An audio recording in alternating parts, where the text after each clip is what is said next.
is how we start every single class. Some kids get annoyed by that, but I think this class is actually, okay. So, welcome to Miss Doctora. For some of you, was it round 3, 4? I don't know, some of you I feel like mentoring in my class. But anyway, this is Modern World History Honors, so I'm very excited for this class. And on the handout that I'm passing out, so hopefully you'll have that.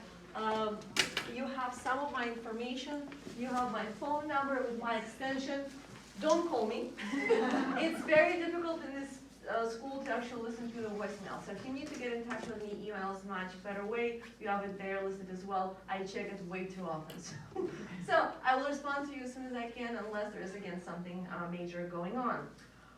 Google Classroom, again, I don't think necessarily that applies to this class. They've been all great, but if you are, if you're afraid that your child might not be able to keep up with the work or forgetting what the homework is, you might want to ask them for their Google Classroom password and username.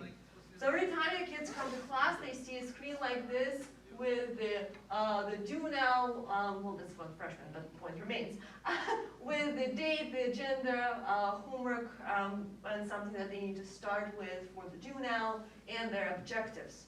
So Google Classroom actually looks like this. So it has your kids section, and then I post, not only do I post materials and assignments that we do online, but I also copy those screens here. So if your child is absent, or if they if they forgot to write on the homework or whatnot, they can always go to Google Classroom. So again, if some of you might be worried that your child is not writing down the homework, that's something that you might want them to get a password to. Backboard is also where we have homework. I typically fill it out in the beginning of the week, and they have homework for the whole week there. So in the beginning of the week, they can see kind of what's in store for them, what they need to change, what they need, how they need to practice their time. They also have their announcements about upcoming tests and quizzes. So we have a test coming up next week. So back to the handout, we have a list of the topics in the unit that we're going to explore this year. The first part of the year up to midterm is going to be more theoretical. We're going to explore the concepts of enlightenment, nationalism, industrialization, and imperialism.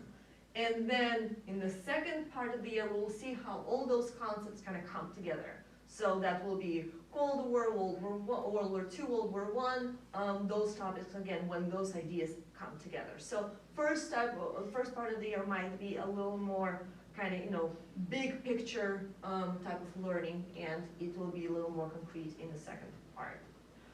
However, you know what, in 10 years, do I care if your child forgets the exact date of the taking of Bastille? No, sorry to tell you, I don't. But what I do care is about their ability to actually write something, supported with evidence, argue a position, analyze bias, and all those great skills that we want any citizen of our country to have, to possess, so that they can fulfill their civic duty and be productive members of society. So we're really going to be working on a lot of those skills in this class. We're also going to be working on communication and leadership skills, on empathy and citizenship, so that those will be embedded. Grading, those of you who had me last year, same thing, 85% is academic work. Daily assignments, little things like that are 10 points, and then quizzes are 100, and their tests are 200. Participation is 15% of the grade, and that is them raising their hands, coming prepared to class, as well as keeping track of their materials. In the day before each quiz, I'm going to be asked, each test, I'm sorry. On the day of each test, I will be asking them to submit packets, organizational packets. So this will be something that they will be graded upon as well. Those packets are helpful because they provide all the study materials in one place, so kids can use them as study guides.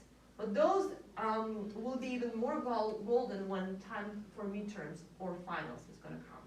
So they might not remember exactly what we talked about in early September when it's January outside. so they can just pull out those packets and all is there for them to review. So please encourage your child to not throw them out. It will make their life more difficult. This class is supposed to be challenging, and it will be, but the idea is that we're going to try to push them, but hopefully not overwhelm them completely, so go at their level.